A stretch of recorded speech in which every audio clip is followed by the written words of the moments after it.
بني اسرائیل چې د حضرت موسی علیه السلام مبارک قومان دي او د هغه امت دی د نبی د خدای یو ځل سخته وچکالي ورباندې راغله. پخوا زمانه کې خو نو ټولې خبرې چې وې هغه د بارانو پرې تړلې ولې او د برمي و دا شی کوم دی خاص نه و، نه دومره تجارتونه ول، نه دومره منډۍ وې، نه دومره کاروبار و، نه دومره رڼاوې وې، نه پاخه روډونه ول، نه د انسانان یو بل ته سره رسېدل، نه یې ژر حال یو د بل سره رابطه کېدلی شو. نن خو به موږ د پخوا وخت د بادشاهانو نه اعلی زندګي تېرې شو. هغه حسرت چې موږ ته برابر دی هغه د پخوا وختو شاهانو ته هم نه و نصیب. بهرحال موږ له شکر پکار دی. الله دې موږ شاکرین جوړ کړي، الله دې موږ نیک عمله جوړ کړي. نو سخته وچکلي وه، نه پستنګي وه، خلک پریشانه وو. د یو بزرګ په دې کې اوسېږه. دا بزرګ به کله کله راووتی د دې خپلې کوټې څه د ګرجې څه دا خپل عبادت خانې څه شاوخوا به یې وکتل، دعاوې به یې الله پاک ته وکړلې. کله به راووتی وبه ګرځېدی یو څه به شاوخوا باندې مخلوق د خدای فلاني پوښتنې لځي، یو ځل یا د مریض پوښتنې ته ځي، یو ځل یا په خپل یو کار پسې راوتلی دی په همدغه وچکلي کې په یو غونډۍ باندې راغلی، هسې په زړه کې راغلل چې ای کاش دا غونډۍ وړوئ او زما په وس قدرت کې ولئ ما دا په دې د خدای په دې مخلوق باندې تقسیم کړي وای، د هر چا در کوره پرې مې ورسولي ولئ دا مې ټول په دې خلکو باندې بېشلي ولئ. خو افسوس چې دا وس را سره نشته، افسوس دا نه کېږي. دا به ما خامخا ضرور کړی وای، بس هم دومره سوچ فکر و، افسوس یې وکړئ، تاسو پې وکړئ، په دې باندې تېر سو. شپه و سبا سو.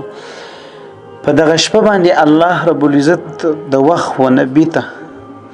وحی کړی دی چې ستا او فلاني امتي ته ووایه، زما او فلاني بنده ته ووایه چې تا چې کوم نیت او قصد د خیر کړی ولو هغه زما په در کې تا لپاره منظور سو. دومره ثوابونه ستا لپاره الله رب العزت ما درکړه لکه تا چې دا کار کړی، لکه تا چې په رښتیاګو باندې نیت المؤمن خیر من عملی. رسول الله مبارک فرمایي د مؤمن نیت تر عمل خیر دی. نیت انما الاعمال بالنیات، نیت د عمل د قبولیت لپاره دارو مدار دی، بنیاد دی. بنیاد موږ په مانځه کې نیت نه لرو، موږ د خیر بیخي شوق نه لرو، بیخي سوچ نه لرو، بیخي فکر نه لرو. بس فقط موږ ته په نن زمانه کې هم دا را پاته چې پلانې څنګه بنګله جوړه کړه، څنګه اټیچ باتروم یې جوړ کړی دی او زه به نو که ما پیسې په غلا پیدا کړې، که مې په رشوت پیدا کړې، بیا به نو ما خلک وویني چې زه پر ډول څنګه پیسې شیندم. بس زما به د ډول غږ د ښار د یو کونج تر بل کونج پورې رسېږي. زه به فیسبوک ته عمر کوم، زه سوشل پلیټفارمو ته عمر کوم او دا ما به نو دی کتار واده، زما به نو په شادي حال کې واده، شادي حالونه زموږ پر ودو باندې چلیږي. کوزده کې به نو دای ټکانې پیرنګونې شوقونه به جوړم. څه کې وایست څه د ویلو کې سته نه. قسم په الله په قرآن به لاس کښېږدو چې دا ډېره ضروري ده چې دا پیسې په مسکینانو وبېشو. که دا ډېره زیاته ضروري ده په دې به الله راضي سي، په مسکینو غریبو په 100 ځایه نه 1000 ځایه زه درښولی سم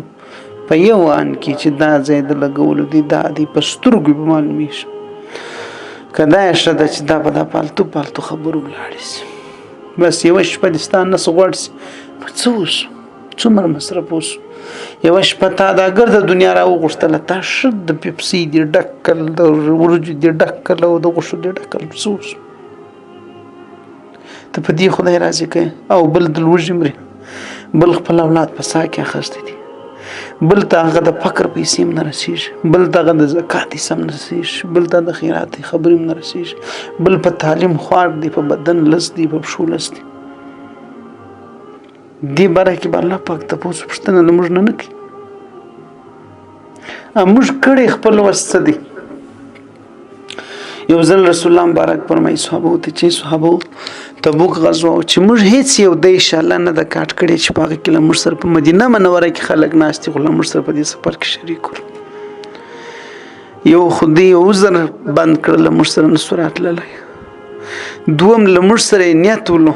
د دې د پوخ اعظم وکستلو چې دینه پاتې کېدل په هیڅ صورت کې حضرت سیدنا عثمان رضی الله تعالی عنہ ته نبی کریم علیه السلام د بدر د غزوې ثور کړی دی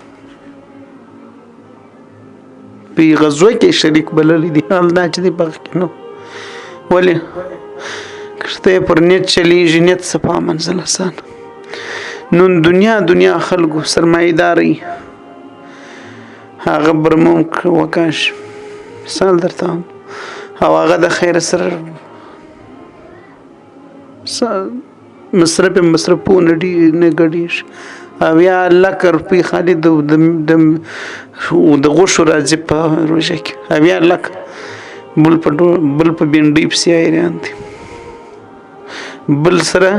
بل یې قریب دی یا عزیز دی یا خپل دی یا دشمن دی یا جد دی یا جولا دی یا مسلمان دی یا سیک دی هندو دی خو دیوال په دیوال دی کلی په کلی دی جماعت په جماعت دی او بل په بل دی او بل په مثال درته کنه هغه غریب تل پیسې نه لري مشتبه اسلام د څه اجازه راکړي دا هر څونه مستی دی او کافر وکی بس الله پاک په کته ورتولي دي چې ته د څو شپې ژوند خوند واخله خیر ځای دی جهنم دی د په نسبت و جهنم ته د زندگی جنت بلل سوی ده د مسلمان بیا هغه خوشحالي ته چې ژوند په پریزو کو د خدای پر رضا په کوشش تو کو نه د نفس په خوښه ولول دا ګېډه او دا نفس په مر جهنم ته ورکاش دا غول لپاره بیا دا ژوند زندان بل کیږي چې هو څه غمونه څه پریشانی چې د یوې د سر کښې په بل کې د سرون سکور د سر زنی و نه ونک پر صدو چې ما ژوند ویل